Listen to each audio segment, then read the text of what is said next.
Very good afternoon, everyone. I'm Serbi and I'm a sophomore. I'm Shane and I'm a sophomore. I'm Kyle and I'm a freshman. I'm Joey, I'm a freshman. And we are Team ReReads. And we believe that textbooks should not be a luxury because they are an essential part of a student's success at college. After waiting in a long line in the campus bookstore during my freshman year, I had to spend $450 for 3 textbooks. The cost of college textbooks has increased at an enormous rate, with new custom editions and online homework access codes adding more to the financial burden. So, but to prove that this is actually a problem faced by UMass Lowell students, we did a survey, and I would like to lead you to the survey, a portion of that survey.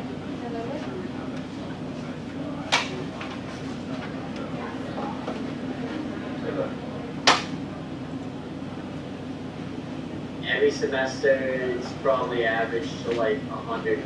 That's about 200 because my textbook was 170 in itself. They usually give me $17 for my voucher for school. 250 to 500. 7, I think it was.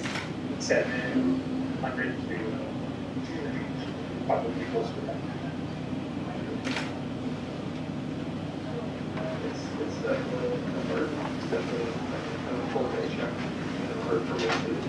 Textbooks are very expensive. I knew that coming into college.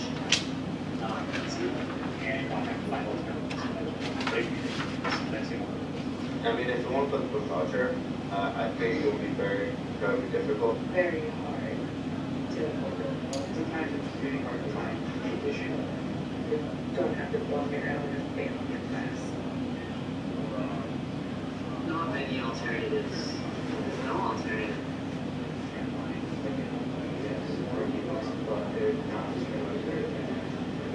Sharing with friends. Do it around website. Yeah, I have.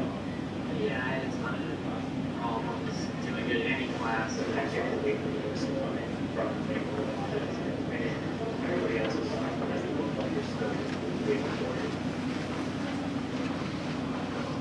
So, did you know that the cost of college textbooks has risen by 800%? That means that a book that costed $20 in 1980 now costs $170.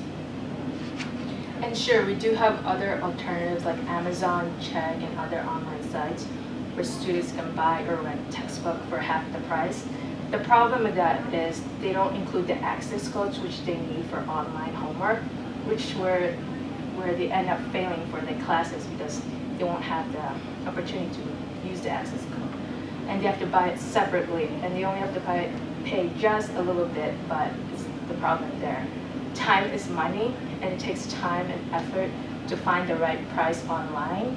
And usually when they order the books, it won't be delivered before class starts, and they end up missing a homework assignment, which will affect their grades. And another major difficulty in purchasing books is ones that are solely sold by the campus, which you can't find anywhere else. So, a big problem that we have is obviously this high textbook prices, and our solution to the problem is an app called ReReads. And ReReads is an alternate way that is going to allow UMass Lowell students to buy, sell, rent, and even trade textbooks. And you will verify that you're a UML student with your UML ID as well as your UML email, and you'll make an account that will allow you to buy the textbook or sell the textbook or do whatever you need. So you start off and you get a screen that will obviously make your account, and then after you make your account, you will put in the necessary information such as title, ISBN, author, a quick description of the book, and then the seller will do that, and the buyer will go onto the search bar into the marketplace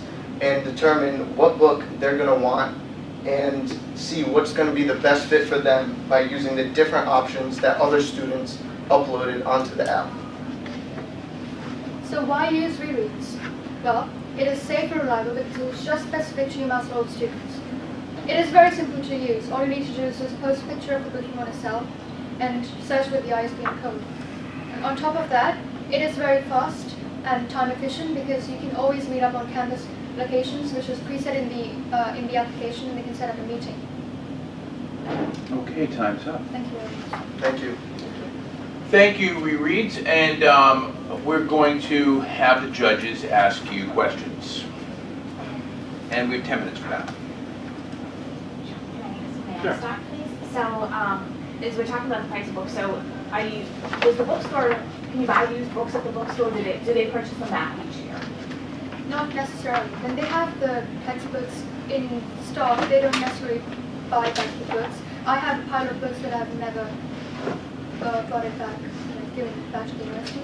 Even if they do, the prices are very less, like maybe like $10 for a book that cost you $170. Yeah, like usually they have used books, but it doesn't really make a difference because it's only a little bit difference. Like if you have a 170 book, you'll only be like cost like 130 after that, and it's usually like it's not in good quality.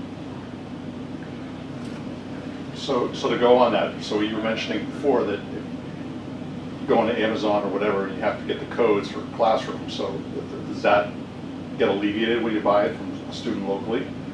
And then how do you know that the student who had it before you didn't mark it all up and not make it look That's the good? thing, they have to tell us if they have the access code, if it goes with the access code.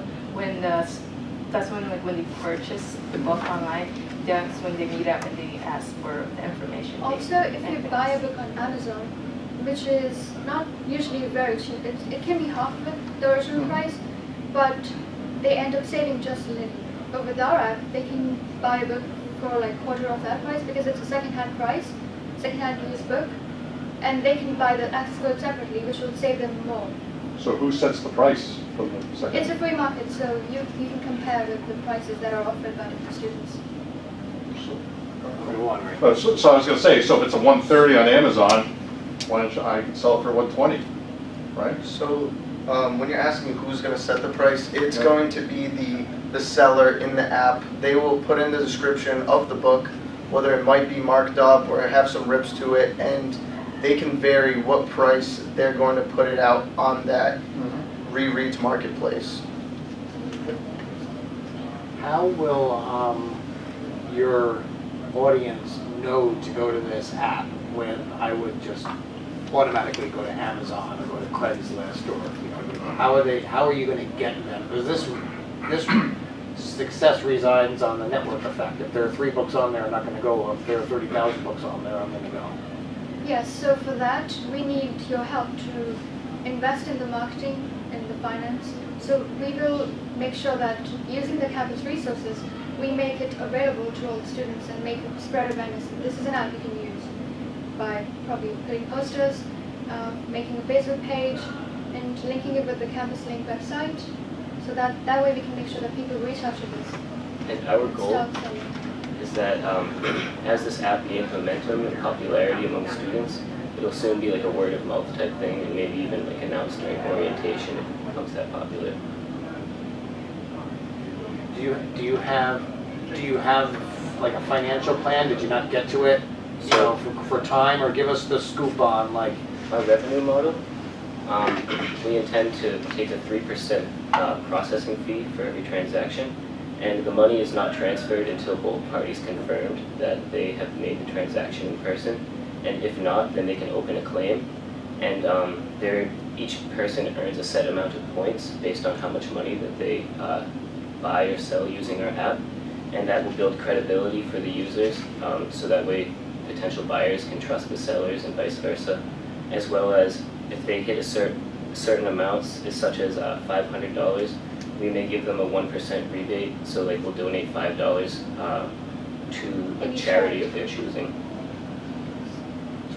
We will also provide legal assistance in case of any conflicts that arise. So that will total cost us around $17,000 to $20,000. So you're going to provide people legal assistance? Like if they open a claim and say that the person, like if the transaction didn't go through.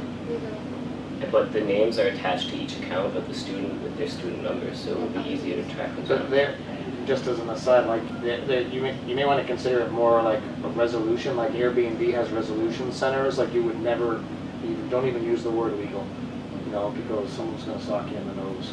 Like if there's a resolution, just say like, all right, we're going to, you two have to figure it out. If you can, we're gonna help facilitate it, but just be careful what you're stepping into. That would be cool. And how many students are enrolled? I think 18,000. Okay, so what percentage of those students do you think are going to use your app? It's going to gain momentum eventually via word of mouth, hopefully, but We will try our best to reach out to students because there are many resources on campus where students can gain access to it. Yeah, But how many? we aim to get probably 50% of those students. So 9,000. And so then the four of you are going to provide legal advice or account resolution and then fraud.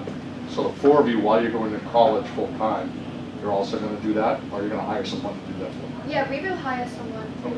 We will collaborate with some of the we may collaborate Yes. with the UML police department as well. So if there were an issue where like there needed legal action to be taken, we're not talking about like lawyers, we're talking more so like if a student robs another student using our app, like that would be our defense.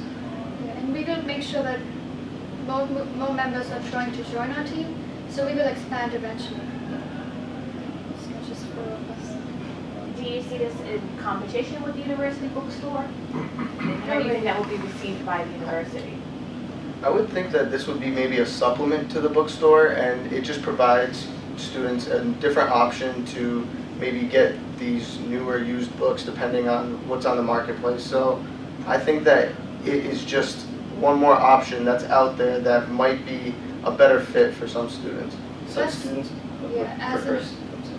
Yeah, as an incentive, we will also provide those students who get the greatest points, like reward points. They can have a voucher to the bookstore, so that will help them gain some more customers as well. possibly through a raffle system. But I was just going to say that like if a student preferred to buy only new books, then that market at the bookstore would be untouched because obviously our books would be used typically once listed. Do you know what the like? There's about 2 minutes left to ask them questions, just to let you know. Sorry, I'm out of town, but do you know what the average life cycle is of a book? How long will it last? 2 semesters, 3, not the actual physical book, but before a new edition comes out, before a professor changes what they're working on? Teach professors, they have the new edition. They are recommended to use the new edition because they want to, but the difference is that there's only one chapter that's different, and we don't end up using that book at all. So kids can actually just buy like a second or third edition, like the ones before the first. The first edition before the fourth edition, because that's because the professor actually just not really like he said you can do this and that, but yeah, like the lifespan is like could be like probably like 2 to 3 years because I still have a book from someone I ordered that's from 4 years ago, and like we still use the same one. Even though it's not good quality, the information is there. I think it definitely depends too, because if this expanded beyond this school, because I don't have any examples from here, but I know like in my high school I had textbooks that were from like the 1990s and such, so if this expanded beyond UMass Lowell to say high schools and other colleges, there definitely would be more variability within the lifespan of a book. So there's about a minute left for you guys to ask If questions. I could just jump in. So one of the things is I think you're going in a really good direction. You did a really great presentation. If you look at like the drivers of what's being disruptive in the economy right now, this whole notion of the shared economy is a huge one. Whether it's bike sharing, Airbnb, with house sharing, Uber, Lyft, etc. So where you're going is actually, I think, really smart, and there's something out there. And I think that you're probably going this crooked path trying to get there. One point of kind of constructive criticism is that any investor these days, if you go into market with a technology-based solution, you need a technologist as part of your team. If you went to a VC or an angel investor, they'd be looking to say, okay, which one of you guys is the developer? I know that you have some development costs in there and up there, but you'd be better served if you actually had a developer as being part, a software developer as being part of So your we core are team. working with the computer science department of them as well, Yep. and they will be willing to help us in the development part because they have But you want somebody who's part of you, like just that's still we outsourced. have someone and they just we asked some people and they just couldn't make it this part. Okay. Yeah, there are many members Yeah. that are potentially willing to be a part of our Yeah, team. it's This- really this is- important to your success. Yes, this is actually a problem.